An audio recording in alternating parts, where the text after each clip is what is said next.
With the rise, we're sort of in this weird period where we're having a lot more generated text through large language models. Do you think those are going to accelerate or accelerate the collapse of sort of high language?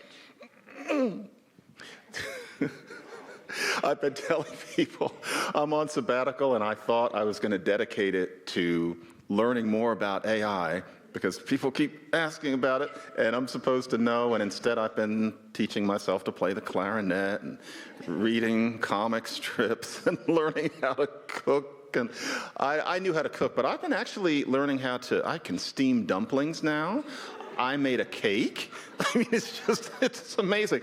But AI, I'm weak on it. And it's not that I don't think it's important, it's just that I have not had time to really sit and think about it. However, I'm going to go by the seat of my pants and say that AI is going to be good at both. And I know that because this is more name dropping. And once again, it's random. It's not that I hang out in these circles, but I once was sitting at a table with Bill Gates. It was actually at his house. And he was showing me, right before all this started, he was showing me the new toy.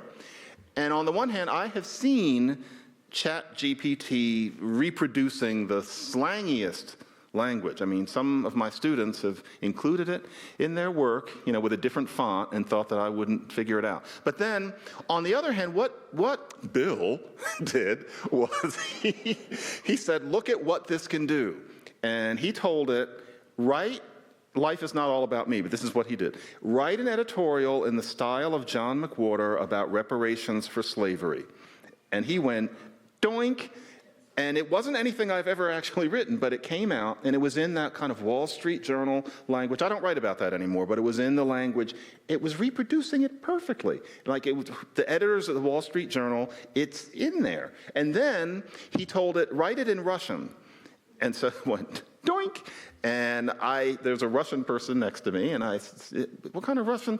And she said, not only is it highly formal Russian, but it sounds like the way you would write if you were Russian. So that is what I think it can do, but I want us to move into the future. Let's pretend that this is a year from now when I've actually put the clarinet down, and I'll be able to give you a more intelligent answer. I'm so sorry.